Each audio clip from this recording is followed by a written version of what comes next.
Howdy team, I want to talk to you about your lead generation because having hung out on Clubhouse for the past few weeks, I'm definitely seeing a miscommunication, maybe a misunderstanding is probably a better word, for people who actually want to drive leads and sales into their business but are actually wasting time on low value activities and low value tasks that really aren't driving any particular results in your business. And I would love to know, is this something that you're experiencing? Are you actually at the present time getting the leads, the clients, the perfect client that you want every single day into your business? If not, then something's got to change. I think it's really important that you understand, a process that is guaranteed to work, providing you understand the principles and you take action on it.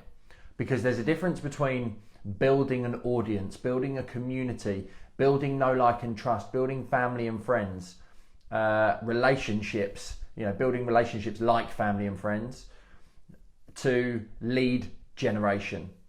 This is technically building an audience. I'm out here, I'm giving value, I'm trying to help you, I want to solve a problem for you, I'm educating you, I'm going to be giving you tools, tips, tactics that you can use to improve both your audience building and your lead generation in a moment. And then lead generation is actually how you capture people. Once you've got their attention, once you know who they are, how do you move them from the free world of social media and into your database, into your Facebook group, into your email address, get them onto a call, discovery call, strategy call, consultation, whatever it might well be.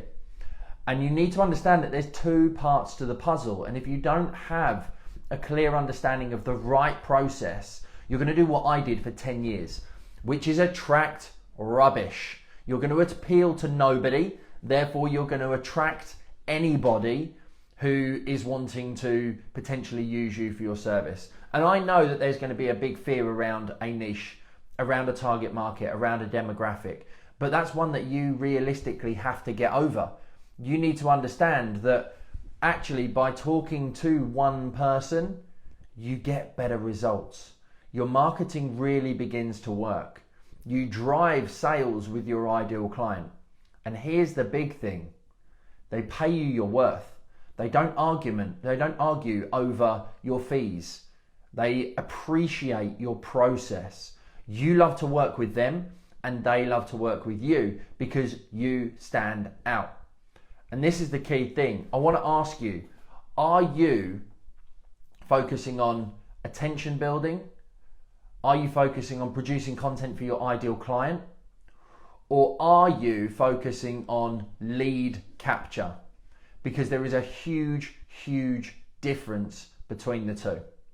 Welcome to the Financial Pro Podcast.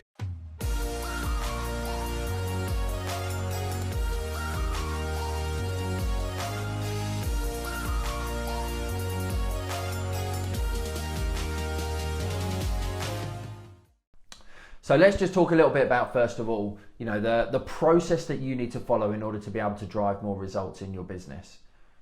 Well, first of all, you need to make sure that you have the right personal brand. That you are living true to your values, that you are the differentiator to your clients because it's you that's in the content. No one can replicate you. And I made this mistake in my own business journey for the first 10 years was I gave my marketing to a marketing agency who didn't understand my brand, my vision, my mission, my values, how I could best serve the client. They didn't understand the industry or the market or what was going on or the problems and solutions and how we helped our client better than anybody else. And to be honest, they weren't really bothered. And this is where the problem really kicks in, because if you can position yourself as an expert in your particular area, in your particular niche, then you will be able to stand out above the rest.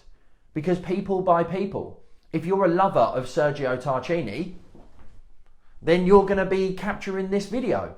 If you're into triathlons, if you're into working out, if you're into going to the gym, if you're into family and lifestyle, if you're into charity giving, all of that is part of your personal brand and part of your personal makeup. And the people like you will like you, and therefore they will be more inclined to buy from you than they will to somebody else.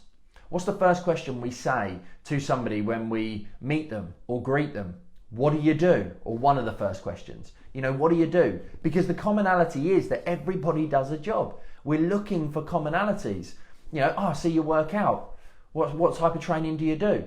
That can be something that you get into a conversation with. I run triathlons. No way, I do ultra marathons. Immediately you've got something in common between running, swimming, cycling, etc.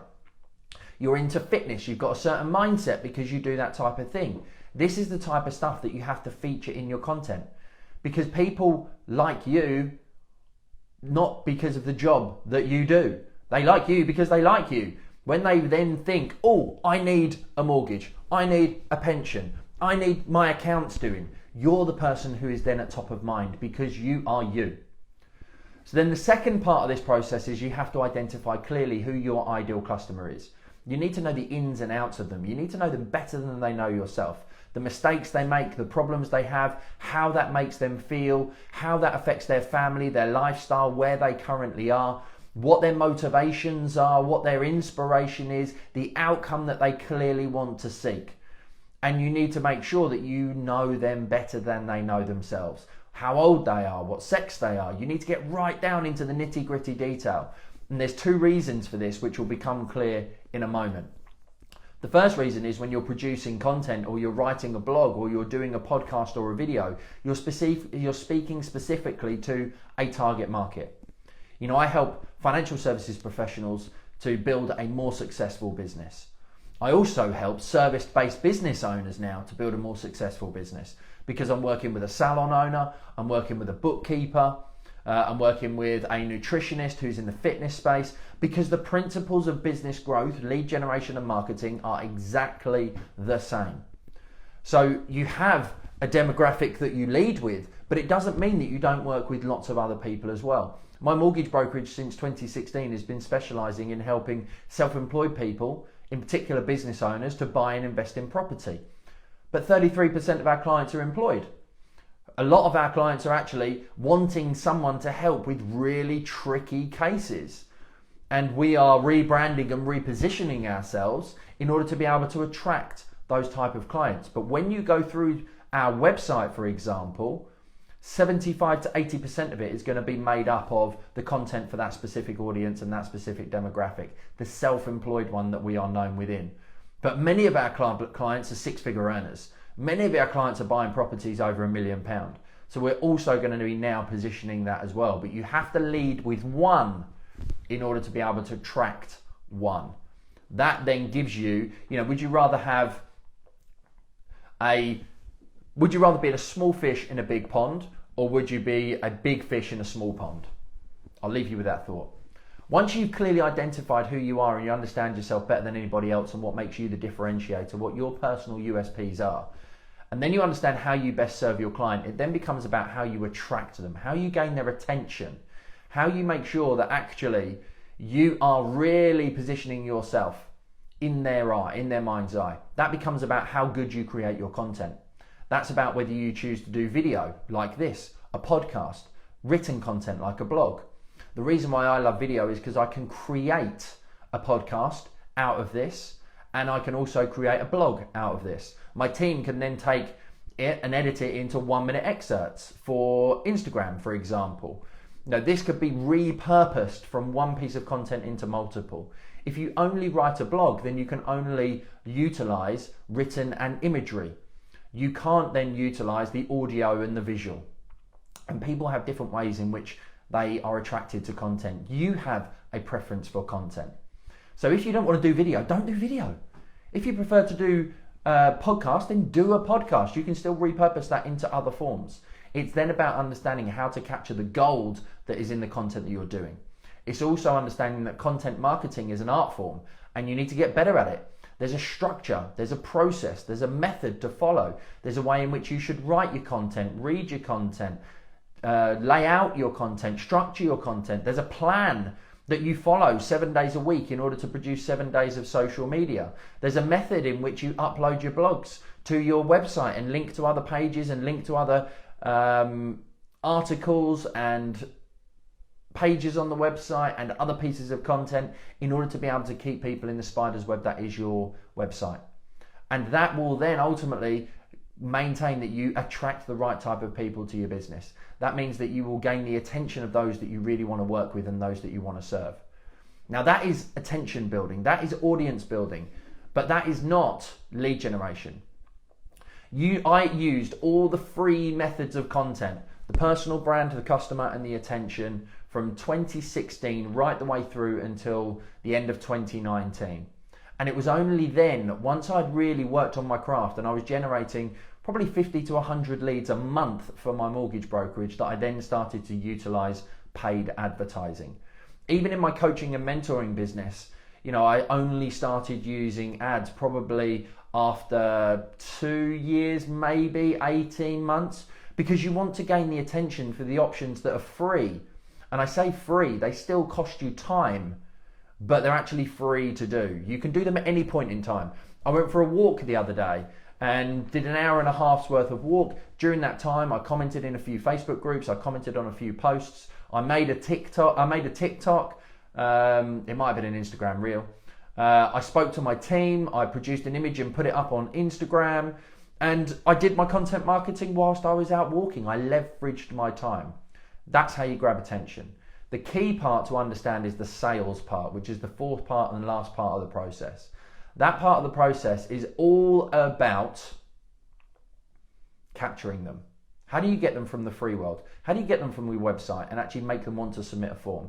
How do you get them from your Facebook ads and into your database where you own the data? Whenever I'm teaching social media, I always have two slides. The first one is Mark Zuckerberg, the owner of Facebook, the largest social media channel, the one that he owns Instagram, and then the second slide is Thanos from the Avengers. And if he clicked his fingers in an instant, your Facebook group can be gone because somebody made a bad post and went against the Facebook guidelines. Your social media profile could be shut down. Your Clubhouse handle could be reported for trolling. Now, you don't even have to do anything wrong. Somebody else can do something wrong, or somebody else can just be an a-hole and stitch you up. So it's about how you do the lead generation of capturing from your social media channels and moving them into your database, where you own the data, where you have to have some method of data capture, a lead magnet, an ebook, a guide, a quiz. Then you have a landing page in which you can host that on, that sells them into the reason as to why they want it. You then have to have automated email sequences after that to build a relationship, to sell them into the next logical step that you want them to take, which could be a webinar, it could be a call, it could just be, thanks for downloading, we'd love to keep you in contact. Like in a mortgage sense, not everybody is ready to buy now. So it's about building relationships. Social media is about building relationships. That is then a case of once you capture them and you put them onto your email list, you've built a closer relationship because somebody is willing to give you their name, number, and email. Now, I've automated this process. I've systemized this process. I've even written my next book on this process. It's called Future Proof. It's going to be out very, very soon. It focuses on the 4-step method to generating leads, increasing sales, and building a profitable business. Once you adopt this method, you are future proof because you have enough leads, clients, and sales to last you a lifetime. No one else has them. The problem with buying leads or utilizing other marketing agencies is they don't understand your message. It has to originate from you. You can then leverage it out. This video, as I say, will be turned into, by my team, multiple different pieces of content. But the messaging, the language, the quotes will all come directly from me to serve you. And therefore it will resonate so much more with the people who don't like to watch a video, that like to listen to a podcast, that want to see a image on Instagram, that want to read it on LinkedIn. So it's about how you set up your marketing. So just you only spend 15 minutes a day doing it. Then you have people behind you who do the rest. And then you automate the process. And then, only then, once you've been getting people to download your free gift for free using your organic content, do you then start to use paid advertising? Because then all you're doing is adding rocket fuel to what you're doing. If you start using paid advertising too soon, your content will be rubbish. So you're paying to get rubbish content out there. You need to get better at your craft. You need to understand that this method of knowing how to speak, knowing how to write, producing content that grabs attention. So many people put so much effort into the content itself, but actually the headline is rubbish. If the headline is rubbish, then nobody ever reads the piece of content or watches the video or listens to the audiobook or downloads whatever. It has to be structured in a right way, and there is a process to understanding that, all of which is going to be in the book.